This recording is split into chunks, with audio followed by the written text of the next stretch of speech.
ஆண்டவரிடம் விட்டுவிடுங்கள். நம்மை வளப்படுத்தவும் நம் இஷ்டப்படி எல்லாம் நடக்கவும் தான் ஆண்டவரிடம் கோரிக்கைகள் வைக்கப்படுகின்றன. இது ஒரு தவறான அணுகுமுறை என்பதற்கு உதாரணமாக ஒரு கதை.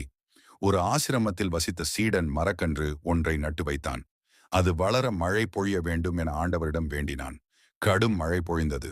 மரக்கன்று மூழ்க ஆரம்பித்தது. உடனே அவன் ஆண்டவரிடம் வெயில் வேண்டும். கன்று தண்ணீரில் மூழ்கிவிடக்கூடாது என வேண்டினான்.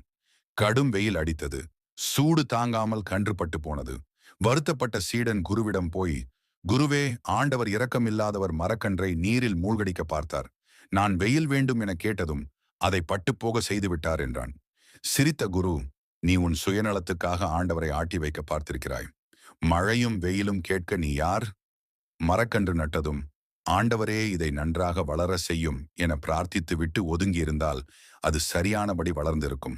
அதை விட்டு ஆண்டவருக்கு கட்டளை பிறப்பிக்க நீ யார் என்றார். புரிந்து கொண்ட சீடன் இன்னொரு கன்றை நட்டு ஆண்டவரின் பொறுப்பில் விட்டான். தேவையான நேரத்துக்கு தேவையான சீதோஷ்ணத்தை தந்து ஆண்டவர் அதை நன்றாக வளரச் செய்தார். கர்த்தரே நீரே எல்லாமுமாக இருக்கிறீர். இந்த உலகத்தின் தேவைகளை நீரே பார்த்து கொள்ளும் என்று ஆண்டவரின் பொறுப்பில் அனைத்தையும் விட்டுவிடுங்கள். நல்லதே நடக்கும்.